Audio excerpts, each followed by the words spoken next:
Ini lagi di toko belum, jadi kan enak tuh. Boleh jadi tamu di sini nggak? Sekali nggak? Boleh rendang gitu. Oh, iya.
Yang kami hormati itu Ketua Majelis Al-Azhar Kebijakan.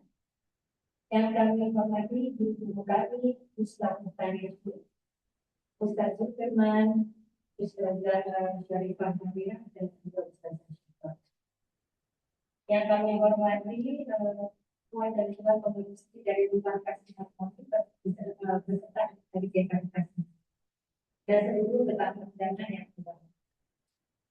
Segala pujian yang memiliki Allah Zat yang Maha Pengasih tanpa pilih kasih, Zat yang Maha Pengatur, Zat yang Maha Syukur yang telah memberikan ribu-ribu nikmat yang baik, lima iman, lima Islam, lima sehat, sehingga kita dapat berkumpul dengan cara pertahanan ini yang insya Allah diberkati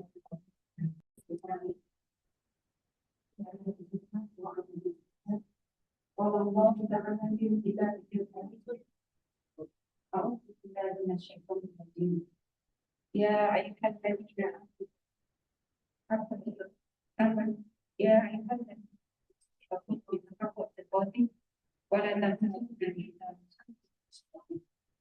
from this country, why are they asking what the time is study yang dihukum amal. Assalamualaikum warahmatullahi wabarakatuh. Kehadiran Allah Subhanahu wa Ta'ala yang telah mencurahkan rahmat dan karunia-Nya kepada kita semua sehingga sampai saat ini kita masih diberi nikmat iman, nikmat Islam, kesehatan dan kesempatan untuk dapat bertemu lagi dengan bulan suci Ramadan tahun ini. Sehingga kita semua dapat melaksanakan ibadah puasa dan serangkaian ibadah lainnya.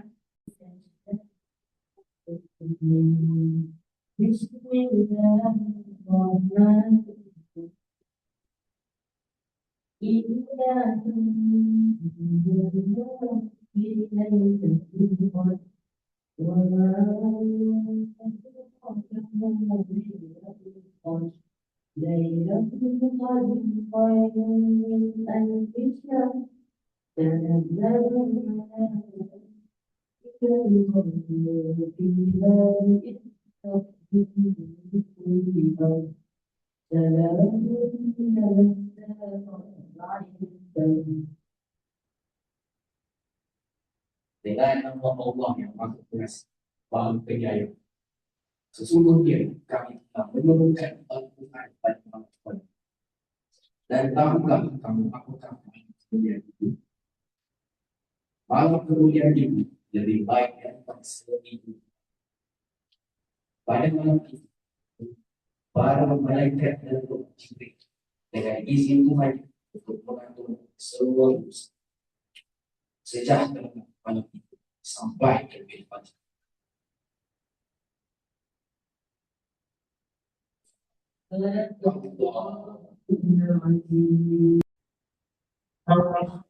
صدري ويسر لي امري واحلل عقدة من لساني يفقهوا قولي. الحمد لله رب العالمين حمدا يوافي نعمه ويكافئ مزيدا يا ربنا لك الحمد كما ينبغي لجلال وجهك الكريم وعظيم سلطانك.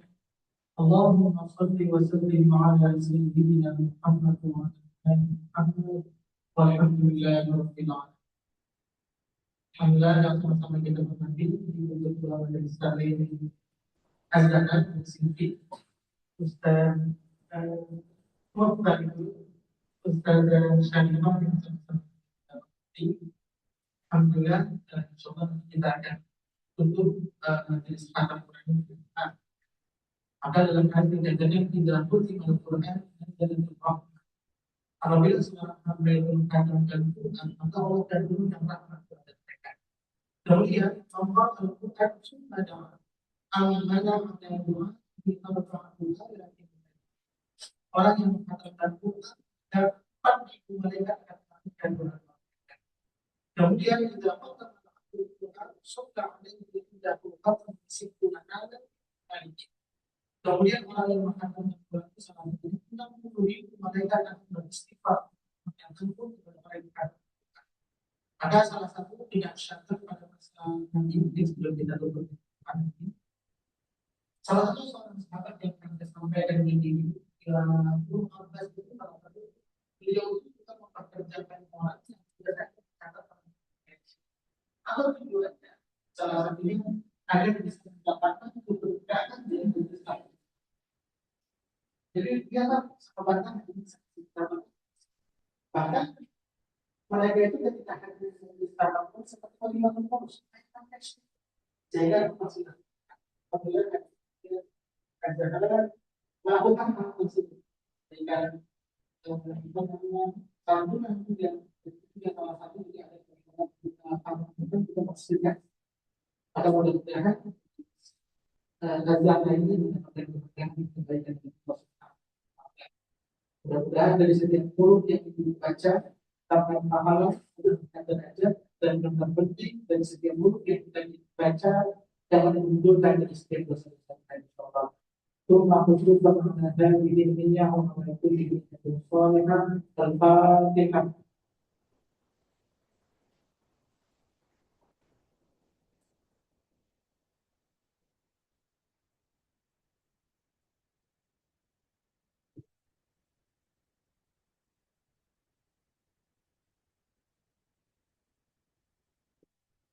أعوذ بالله من الشيطان الرجيم بسم الله الرحمن الرحيم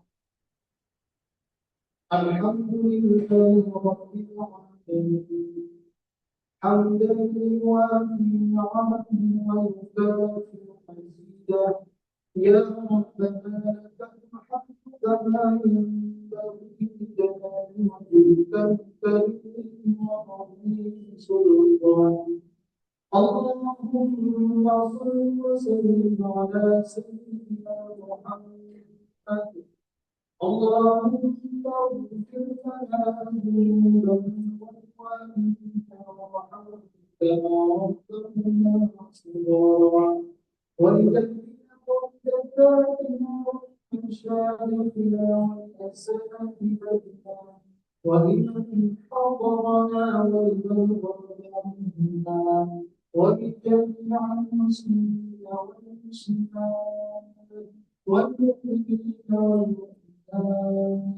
الأحياء منهم والأموات إنك على كل شيء قدير اللهم ارحمنا بالقرآن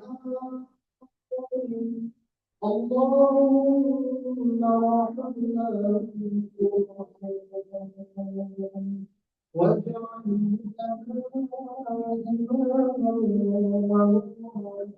وهدى ورحمة اللهم ذكرنا ما نسينا اللهم ذكرنا منه ما نسينا وعلمنا منه ما جهلنا وارزقنا تلاوته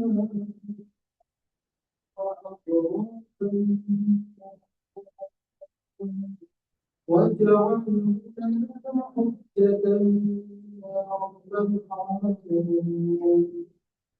اللهم ارحمنا بالقرآن اللهم اجعلنا من أهل القرآن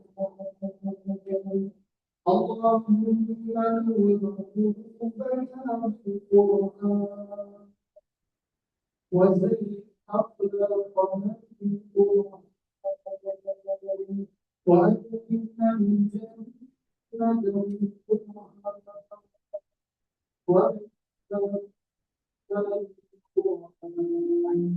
اللهم اجعل القرآن الدنيا قرينا وفي القبر مونسا وفي القيامة شفيعا وعلى الصراط نورا وإلى الجنة رفيقا ومن النار سترا وحجابا ومن النار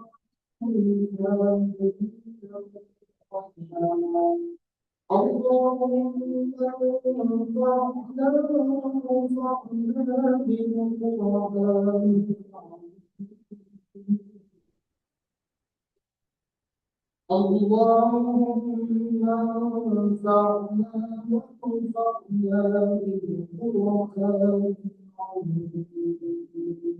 اللهم إنا نسألك الخير والجنة اللهم إنا نسألك رضاك والجنة ونعوذ بك من سخطك والنار اللهم إنك عفو كريم اللهم إنك عفو كريم تحب العفو فاعف عنا يا كريم اللهم أحينا بالإيمان وأمتنا بالإيمان واحشرنا بالإيمان وأدخلنا الجنة مع الإيمان اللهم ثبتنا مع الإيمان وأخرجنا من الدنيا مع الإيمان وقدم لنا من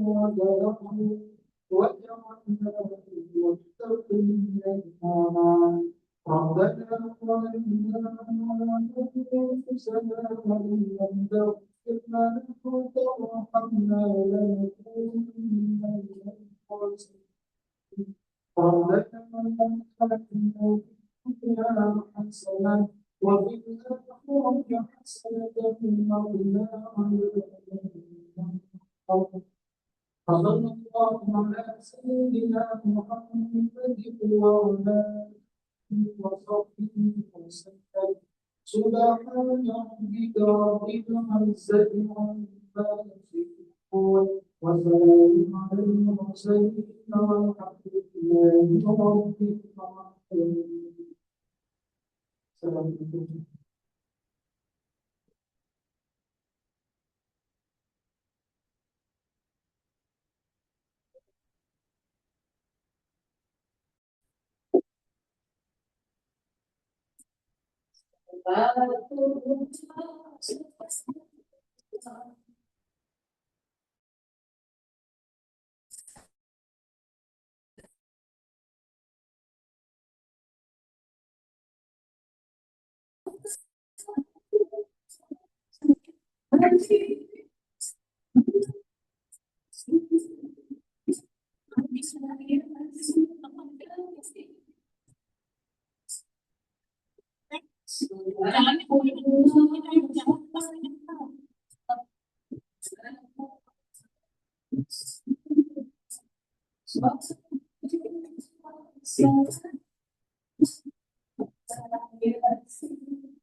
Ustazah yang kita nanti Ustazah Syarifah dan Ustazah Raulullah. Muslimin muslimat yang moga-moga kita semua senantiasa dirahmati dan diberkati oleh Allah dan mudah-mudahan kita istiqamah dalam kebaikan dan dimatikan dalam keadaan bersyukur. Hadirin Ibu-ibu, bapak-bapak yang berbicara sekian, saya coba memanfaatkan masa yang ada di waktu yang ada ini. Saya akan bicarakan ada 5 kewajiban kita terhadap Al-Quran. Ya. Tapi sebelum itu saya akan sebutkan bahwa apa dan siapapun yang berhubungan dengan Al-Quran pasti dimuliakan oleh Allah. Saya ulang, apa dan siapapun yang berhubungan dengan Al-Quran pasti dimuliakan oleh Allah Subhanahu wa Ta'ala. Kita lihat Jibril alaihissalam. Jibril yang ditugaskan membawa wahyu dari Allah kepada Baginda sallallahu alaihi wasallam. Jadilah Jibril malaikat yang termulia, digelar dengan Ruhul Amin. Baginda sallallahu alaihi wasallam yang menerima wahyu. Jadilah Nabi Muhammad sallallahu alaihi wasallam Sayyidul Anbiya wal Mursalin, penghulu para nabi dan para utusan. Bahkan menjadi makhluk paling afdal. Wa afdalul khalqi 'ala al-itlaqi Nabi Muhammad sallallahu alaihi wasallam. Makhluk paling afdal itu tanpa khilaf para ulama adalah Baginda sallallahu alaihi wasallam. Karena Al-Quran diturunkan kepada Baginda sallallahu alaihi wasallam. Kita lihat kota Mekah.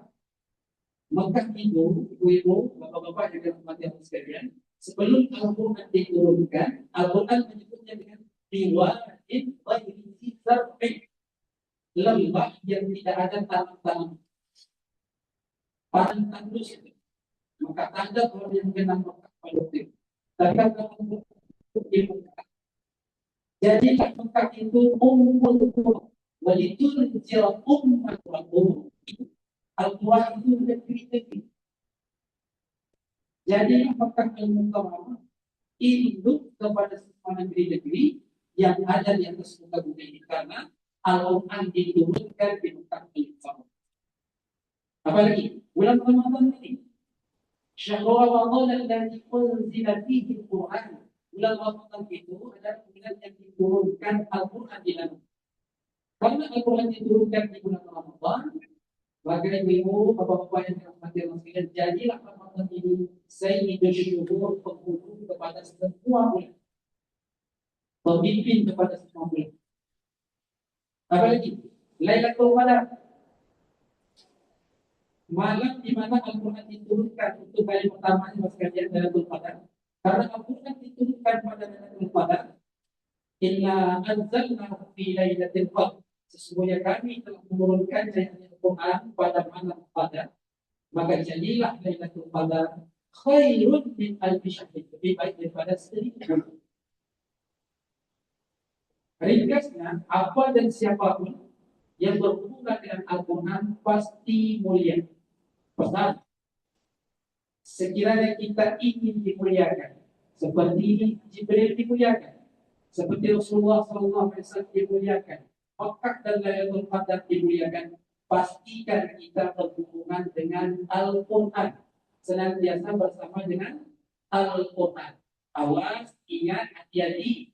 Kalau sudah jauh dengan Al-Quran, apalagi membelakangi Al-Quran, maka orang tersebut adalah sehina-hina makhluk dalam pandangan Allah Subhanahu wa taala. Kalau kita ingin kita dimuliakan, bersama dengan Al-Quran. Kita ingin suami kita dimuliakan, pastikan suami kita bersama dengan Al-Quran. Kita ingin istri kita dimuliakan, maka bersama dengan Al-Quran. Kita ingin anak-anak kita dimuliakan, pastikan anak-anak kita senantiasa bersama dengan Al-Quran. Kita ingin keluarga kita dimuliakan, pastikan keluarga kita bersama Al-Quran. Kita ingin bangsa dan negara, rakyat kita dimuliakan oleh Allah SWT, maka pastikan bangsa dan negara kita bersama dengan Al-Quran. Ibu-ibu, bapak-bapak yang dirahmati Allah sekalian, selaku seorang Muslim, kita memiliki paling tidak 5 tanggung jawab terhadap Al-Quran. Ada berapa? Ada 5 tanggung jawab kita pada 5 kewajiban terhadap Al-Quran. Ya, sebelum kita meninggal, sebelum kita wafat, pastikan 5 perkara ini sudah kita laksanakan. Ini 5 perkara. Yang pertama, al-iman bi-imani Al-Quran. Allah SWT berfirman dalam surat Al-Insan, ya ayyuhalladzina amanu aminu billahi wa rasulihi wal kitabi alladzi nazzala 'ala rasul. Wahai orang yang beriman, berimanlah kepada Allah dan Rasulnya dan kitab yang telah diturunkan kepada Rasul. Ini dari bahwa kita diwajibkan untuk mengimani Al-Quran. Bagaimana cara kita mengimani Al-Quran? Yang pertama, kita wajib meyakini bahwa Al-Quran itu adalah kalam Allah. Al-Quran itu adalah kalam Allah, bukan bikinan, bukan produk, bukan buatan baginda Muhammad SAW. Dia adalah kalam Allah. Zalikal kitabu la raiba fihi. Kitab Al-Quran itu tidak ada keraguan di dalamnya. Datangnya dari sisi Allah Subhanahu wa taala. Tanzilul kitab min Allah al-azizil hakim. Al-Quran itu adalah kitab yang diturunkan dari sisi Allah yang Maha Perkasa lagi Maha Bijaksana. Yang kedua, bagaimana cara kita mengimani Al-Quran? Terimalah isi kandungan Al-Quran itu tanpa memilih dan memilah. Sejak daripada Bismillahirrahmanirrahim sampai sin di minal jinnati wan nas wajib diterima. Jangan ada bagian Al-Quran itu ditolak. Kadang-kadang ada setengah orang mengimani sebagian isi Al-Quran, mengkufuri sebagian yang lain. Itu tidak boleh. Ya. Perintah salat alhamdulillah bagus. Tapi zakat ditolak. Perintah haji alhamdulillah bagus, terima. Tapi perintah berhijab ditolak. Itu tidak boleh begitu. Harus wajib kita keseluruhan Al-Quran. Jika ditolak, wa may yakfur billahi, siapa yang kufur kepada Allah, wa malaikatihi, wa may yakfur billahi wa malaikatihi wa kutubihi wa rusulihi wal yawmil akhir faqad dhalla dhalalan ba'ida. Orang yang kafir kepada Allah, kafir kepada Rasulnya, kitabnya, dan hari kemudian, maka sungguh dia telah tersesat-sesat yang sangat jauh sekali. Jadi wajib diterima. Walaupun barangkali ada sebagian ajaran Al-Quran itu yang nafsu kita tidak ingin menerimanya, tapi kita wajib. Jadi kalau ditanyakan kepada kita, kenapa Anda mengimani Al-Quran? Jawaban yang biasa kita dengar, karena kalau mengkufuri Al-Quran itu, kalau tidak percaya kepada Al-Quran itu kufur. Dan biasanya salah satu beriman gitu ya. Tapi ada jawaban lain yang maksudnya. Kalau ditanyakan kepada kita, kenapa kita mengimani Al-Quran? Ada jawaban yang lain. Maka jawablah, karena benarnya isi kandungan Al-Quran. Tapi jawaban yang kedua, biasanya datang daripada orang-orang yang menyebut Al-Quran. Selepas dia belajar, dia kaji Al-Quran, dia dapat semua informasi yang ada di dalam Al-Quran itu betul. Tidak ada satu kedustaan di dalam Al-Quran. Jangan mungkin membaca dalam surah Al-Kahfi, walam yaj'al lahu iwaja. Apa itu? Walam yaj'al lahu iwaja. Dan Allah tidak menjadikan untuk Al-Quran itu iwaja. Dalam bahasa Arab, huruf yang terdiri daripada ain, waw, dan jim itu kadang dibaca dengan awaja atau awajun. Boleh juga dibaca dengan aiwajun. Ainnya berbaris bawah. Kalau dibaca awal itu kebentukan yang dapat dilihat dengan kasat mata. Kita bisa lihat, oh ini bengkok, ini tidak lurus. Itu kalau awaju. Tapi kalau iwaju, itu kebentukan yang baru bisa dilihat setelah dikaji, setelah diteliti. Nah, Al-Quran, Allah tidak menjadikan Al-Quran itu iwajan. Al-Quran itu jangankan kesalahan yang nampak oleh mata, kesalahan yang tersembunyi pun tidak akan ditemukan. Ya? Kesalahan yang tersembunyi sekalipun dikaji, pasti tidak akan menemukan kesalahan Al-Quran. Masya Allah. Itu wajib kita imani jemaah. Ya, wajib mengimani Al-Quran. Ini kewajiban kita yang jangan tolak bagian manapun daripada ajaran Al-Quran. Yang pilih-pilih ya. Yang menguntungkan, itu ramai-ramai.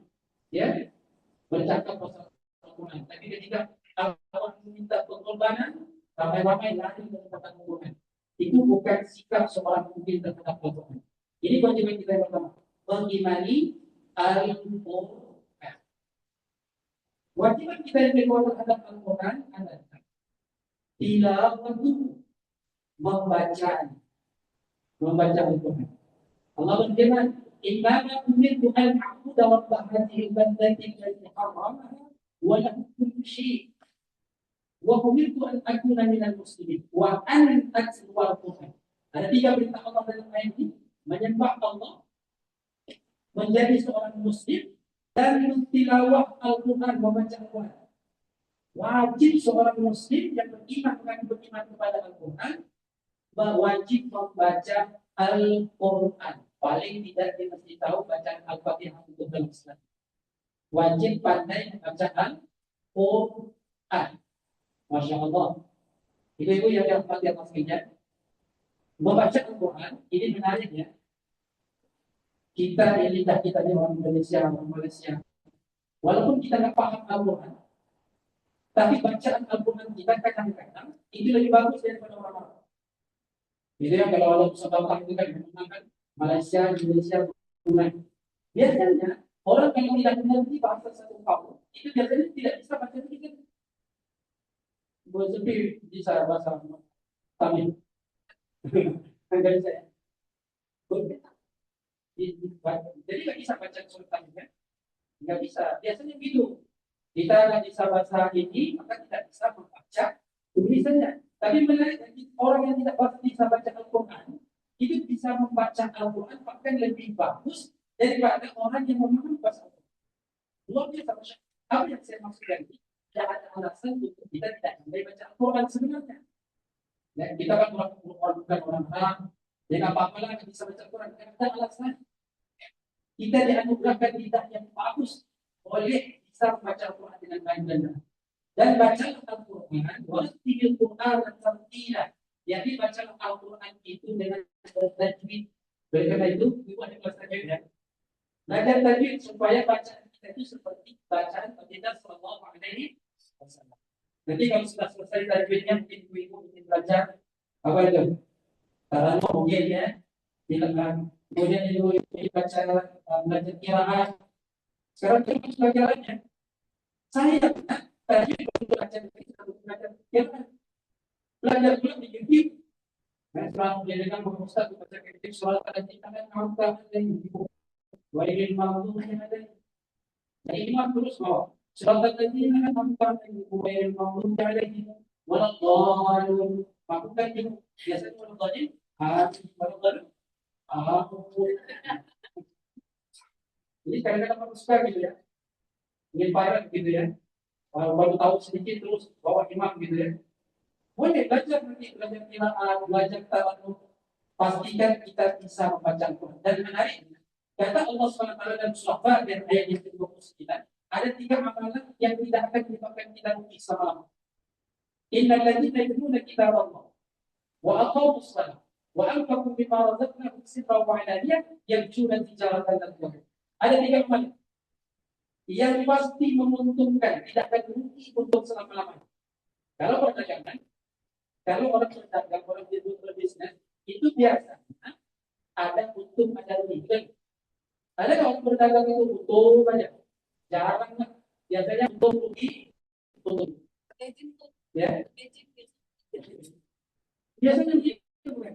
Nah ini Allah tawarkan kepada kita satu perdagangan yang tidak akan merugi sampai kapanpun. Lan tahu tidak akan rugi sampai kapan. Ada tiga amalan. Apa yang pertama? Tilawah Al-Quran, membaca Al-Quran. Bagaimana merugi? Man qala arba'in min kitabillahi falahu hasanatun wal hasanatu bi asyri amsalha la aqulu alif lam mim harfun walakin alifun harfun wa lamun harfun wa mimun harfun. Siapa yang baca Al-Quran satu huruf, itu pahalanya dilipat gandakan hingga 10 kebaikan. Alif lam mim kata Rasul itu bukan satu huruf. Alif lam mim itu berapa huruf? Alifnya satu, lamnya satu, mimnya satu. Kalau kita umpamakan 10 kebaikan satu huruf 10.000 rupiah, 10 ringgit, 10 ringgit, baca alif lam mim itu sudah cukup makan. Betul ya? Kan sudah 30 ringgit ya? Tapi Allah kan membalas sudah ringgit lebih baik daripada itu. Cukup alif lam mim itu. Buat sebagaimana mungkin. Allahu Akbar. Ini sudah berapa kali atau ini ya? Nanti numpang lah pahalanya ya. Bagi-bagi pahalanya. Banyak ini pahalanya. Insya Allah. Ibu-ibu bapak-bapak yang dirahmati Allah sekalian.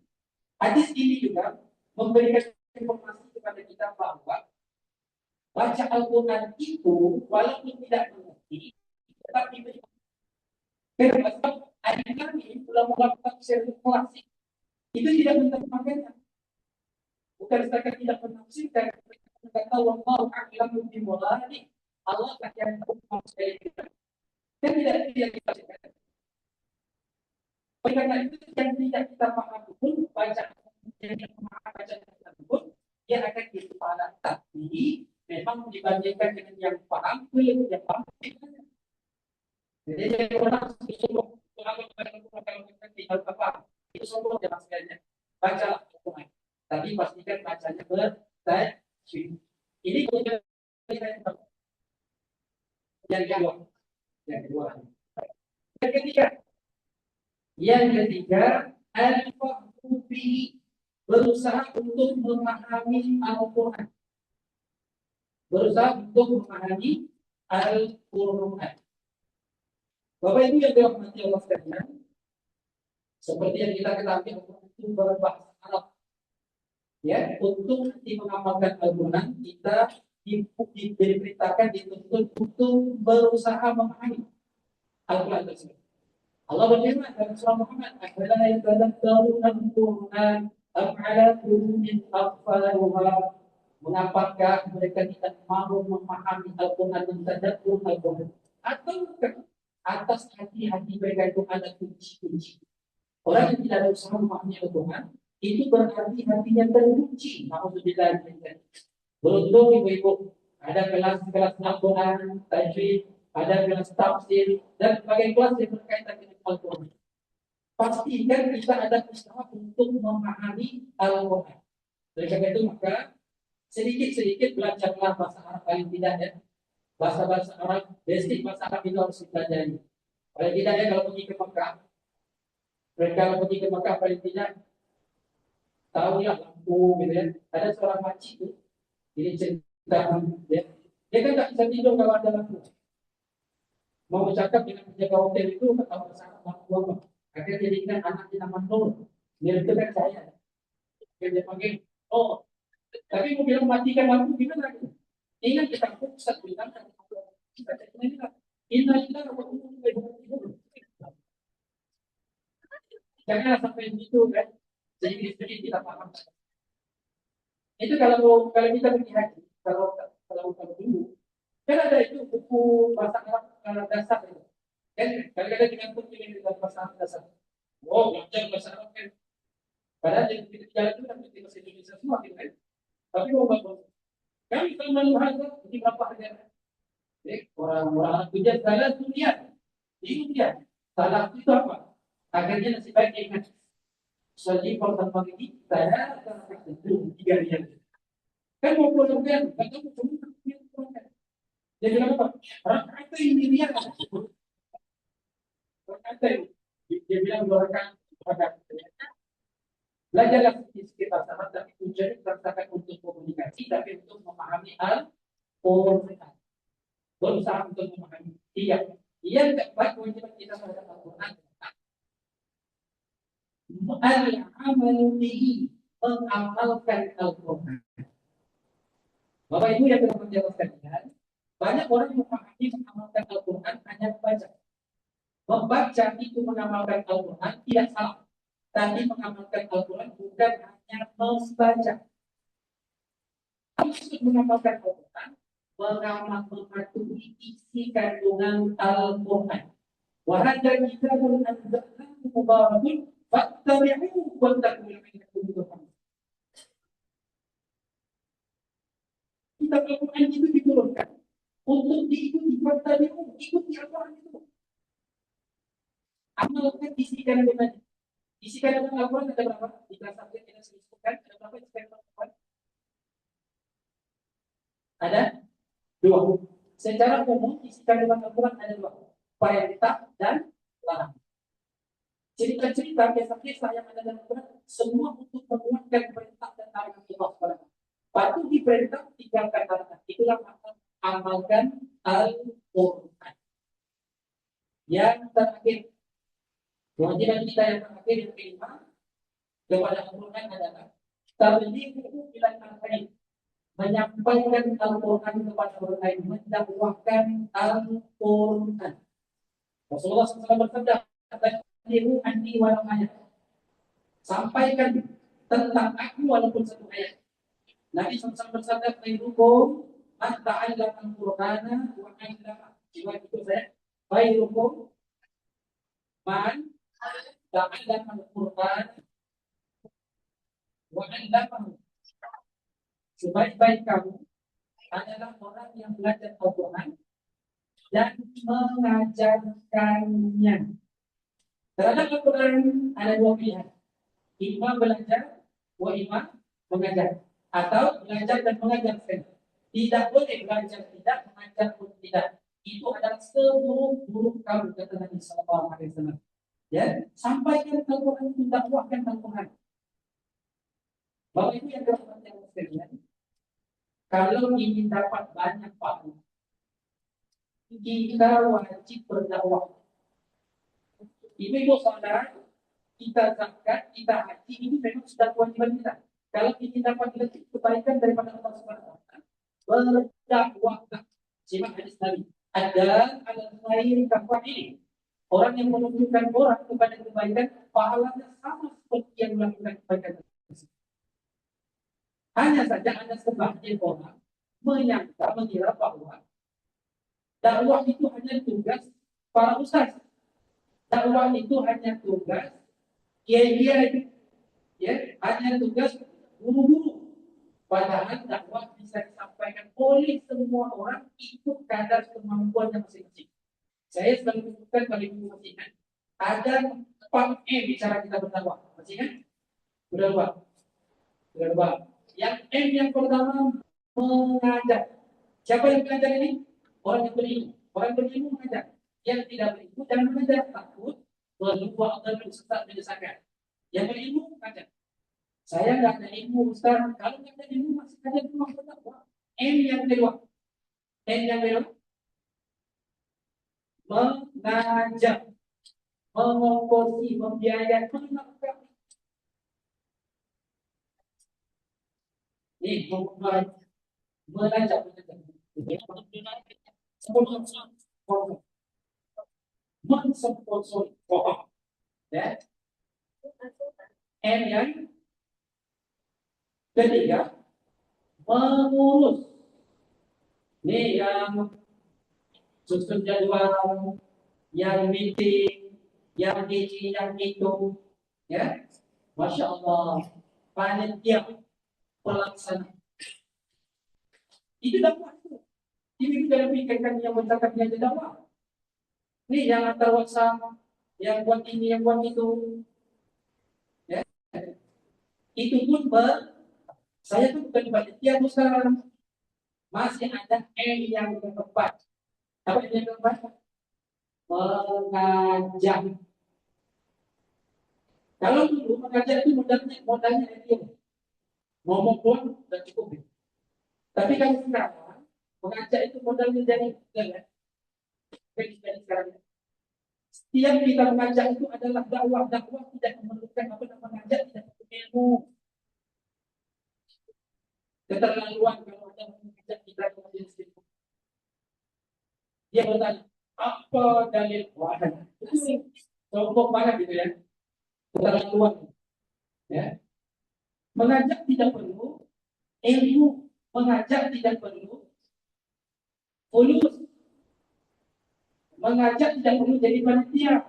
Semua orang boleh mengajak. Dan sebab ramai orang datang sebab ajakannya, maka dia akan dapat pahala sama seperti yang datang tanpa mengurangi pahala orang-orang yang datang tersebut. Masya Allah. Dakwahkan Al-Quran. Kalau begitu, ada berapa poin yang kita lakukan?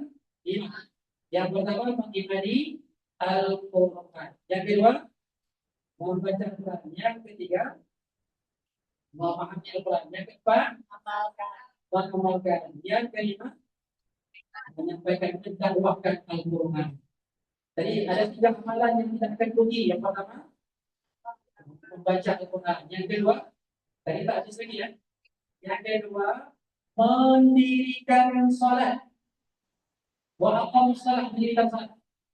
Dr. Syihabuddin, beliau sebut dalam buku beliau 1001 Fadilah. Ada 6 ciri orang mendirikan salat. Ada sedikit ciri ya, saya tambah sedikit. Ada 6 ciri orang mendirikan salat. Ini untuk bapak-bapak ibu ya, bagus untuk didengar. Yang pertama, tidak meninggalkan salat. Mata salat dan mutaqidan faqad kafara ihara. Siapa yang sengaja meninggalkan salat, maka sungguh dia telah melakukan perbuatan kufur.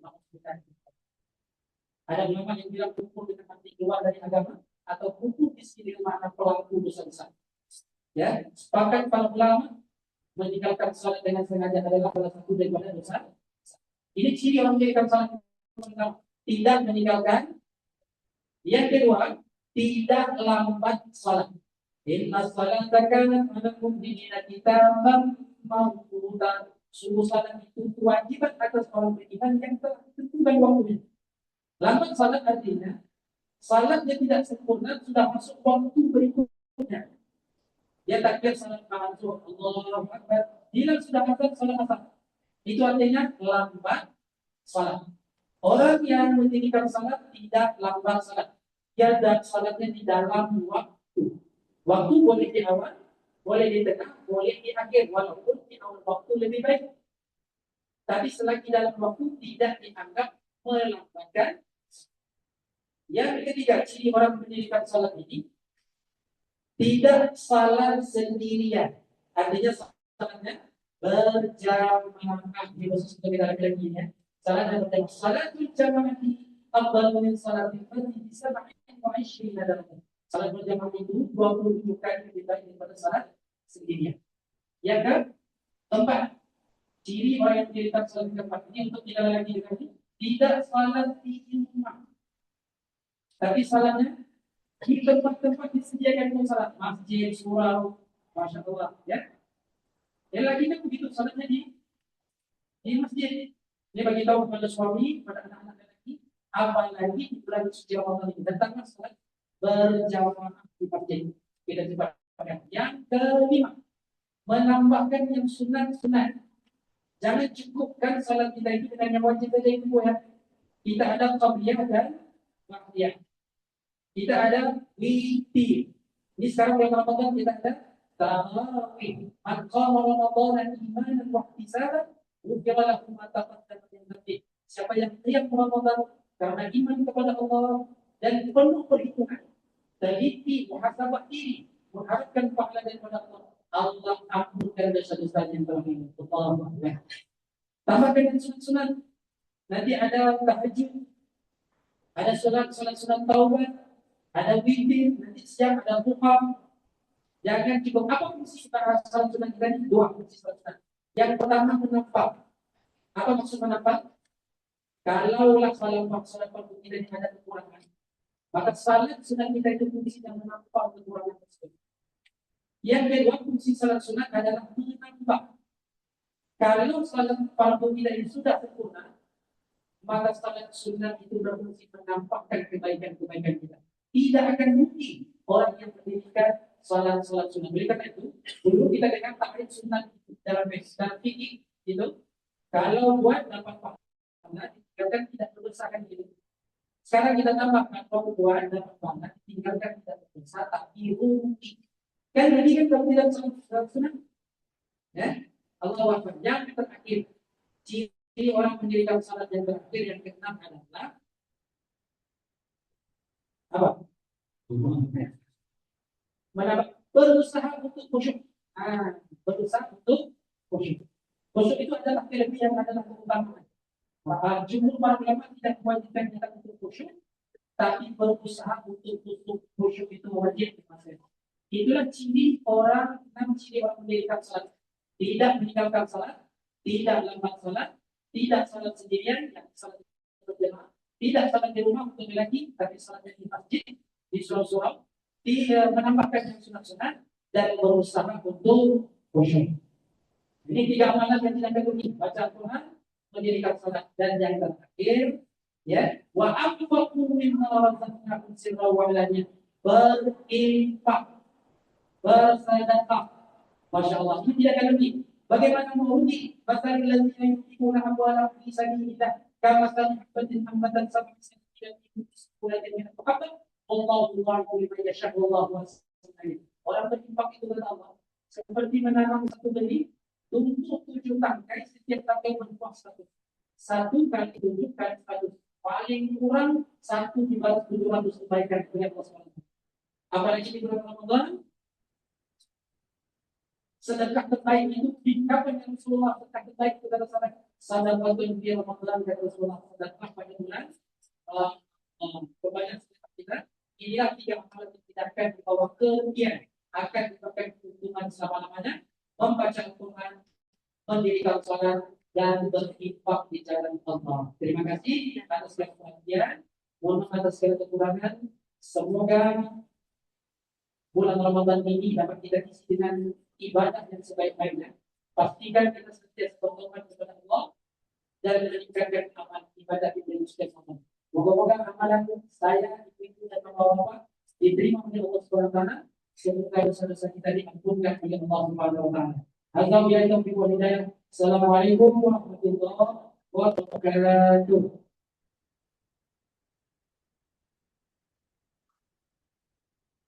Baik.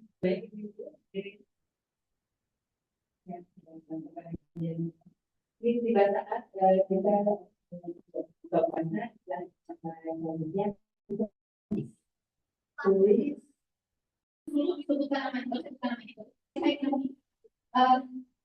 dua bukti sholat siapa yang bisa tidak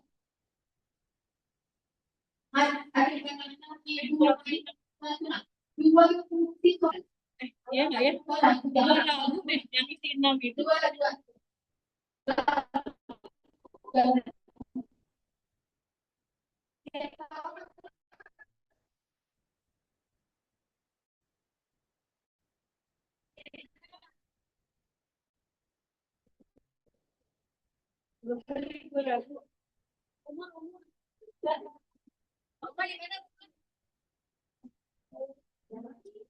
apa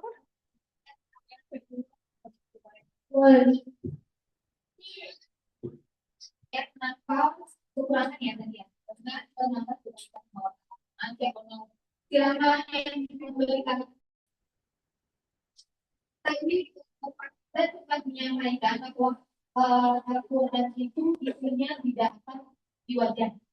Nah, dalam surat apa ayat itu disampaikan? Dalam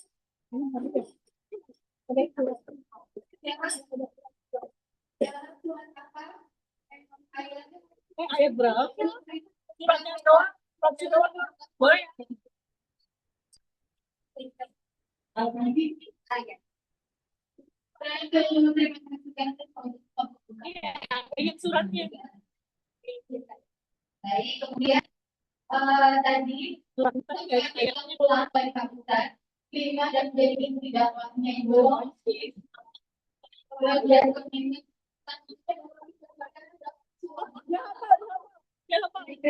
memang 12 yang kita lakukan kemudian minimum 3 jangan kalau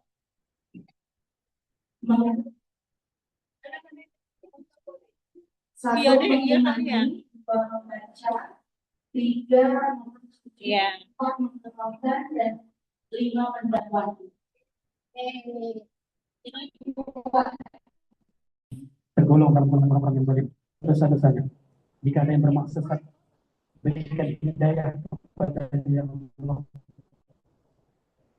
Jika ada di antara kami yang jahil, ajarkan sesuatu yang bermanfaat kepada mereka yang tidak amin untuk memperbaiki Tuhan, memberikan kesabaran dan kesehatan yang sempurna kepada mereka.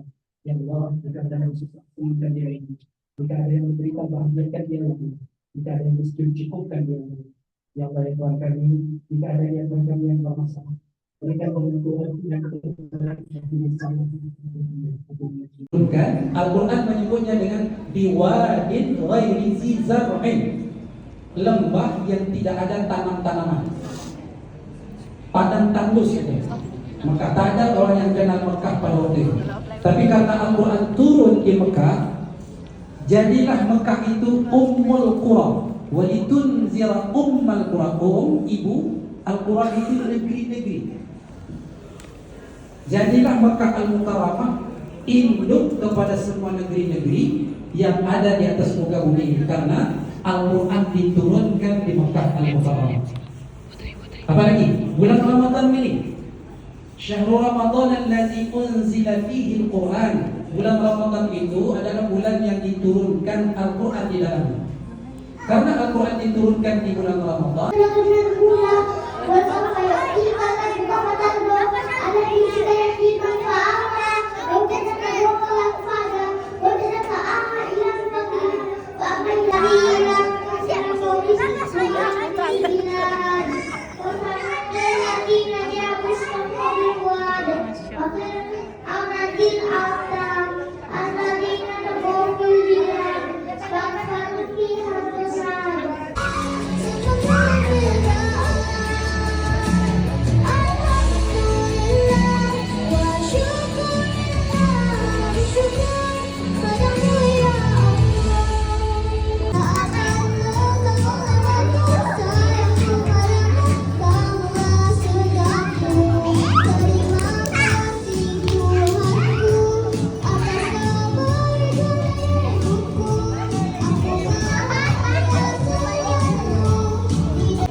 Benar-benar